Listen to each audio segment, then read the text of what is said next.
Hello student, कैसे हो आप सब। आई होप आप सभी स्वस्थ होंगे, मस्त होंगे और आपकी पढ़ाई बेहतर चल रही होगी। इस वीडियो में हम देखेंगे क्लास 12th केमिस्ट्री का मोस्ट आईएमपी क्वेश्चन, शून्य कोटि का अभिक्रिया क्या है, उसके लिए वेग स्थिरांक का व्यंजक। ठीक है, तो आइए देखते हैं। सबसे पहले जानते हैं कि शून्य कोटि का अभिक्रिया क्या है। तो देखिए, शून्य कोटि का अभिक्रिया क्या है कि शून्य कोटि की अभिक्रिया वह अभिक्रिया है जिसमें अभिक्रिया की दर जो है अभिकारक के शून्य घात के समानुपाती होते हैं। अर्थात आइए देखते हैं, जैसे कि dx/dt ये अभिक्रिया का दर है और अभिकारक मान के चलते हैं A से कोई उत्पाद जो है B और C बनता है, मान लेते हैं। तो उसके लिए जो अभिक्रिया का दर अर्थात dx/dt जो है वो अभिकारक है इसमें A।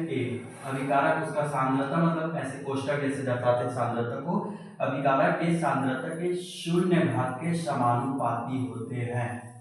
ठीक है, देखो सूत्र से ही समझ आ रहा है, वह अभिक्रिया जिसमें अभिक्रिया की दर यानी कि dx/dt अभिकारक के उसके सांद्रता के शून्य घात के समानुपाती होते हैं, उसे शून्य कोटि का अभिक्रिया कहते हैं। आइए इसे सिद्ध करके देखते हैं।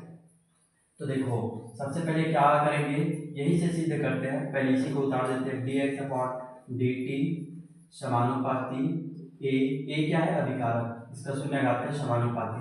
जब समानुपाती हटाते हैं तो एक नियतांक लगाते हैं। ठीक है, मान के चलते हैं वह नियतांक क्या है, k मान लेते हैं। और इधर क्या हो गया, अभिकारक a की घात शून्य। अब हम जानते हैं कोई भी संख्या के घात में शून्य होने पर उसका मान कितना हो जाता है, 1 होता है ना। तो dx/dt बराबर k गुणा, इसकी जगह तो पूरा कितना हो जाएगा, 1 हो जाएगा। ठीक है, यहाँ पर लिख देता हूँ 1 हो गया।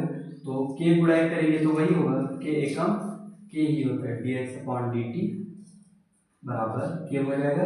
अब ये dt को इधर पक्षांतर कर देंगे तो dx बराबर k, और ये भाग में इधर आएगा तो गुणा में चला जाएगा dt। ठीक है, अब क्या करेंगे, अब इसके ना दोनों पक्षों में समाकलन करेंगे। देखो लिखोगे, दोनों पक्षों में समाकलन। ठीक है, समाकलन करने पर तो क्या है, समाकलन करेंगे तो ये समाकलन का चिन्ह होता है dx बराबर, इधर भी समाकलन करेंगे क्या है, k इंटू dt। अब k तो कांस्टेंट है तो इसका समाकलन नहीं होता, तो क्या बचा, dt बराबर क्या है, dx। अब हम जानते हैं जिसके सापेक्ष होता है उसका समाकलन वही होता है, तो इसमें dx का समाकलन क्या होता है, dx का समाकलन होगा x होगा, और वैसे ही dt का समाकलन क्या होता है, t होता है। तो इसका समाकलन x बराबर k गुणा इसका समाकलन क्या होता है, t होता है, तो t।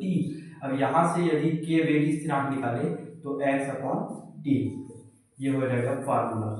आया समझ में, यही हमको सिद्ध करना है, ये मोस्ट आईएमपी क्वेश्चन है। अब कभी उदाहरण पूछे तो इसका उदाहरण, एक उदाहरण ये वाला है, H2 + Cl2 इक्वल टू क्या होगा, 2HCl होगा। ये होता है शून्य कोटि का एक उदाहरण। दूसरा आप ये लिख सकते हो, क्या है, H2 + Br2 इक्वल टू क्या होगा, 2HBr। ठीक है, और इसका इकाई पूछता है, इकाई यानी कि मात्रक। तो इसका इकाई होता है, क्या होगा इकाई, मोल प्रति लीटर प्रति सेकंड। ठीक है, बस इतना ही है इसके बारे में। धन्यवाद, आई होप आप सभी को समझ आया होगा। धन्यवाद।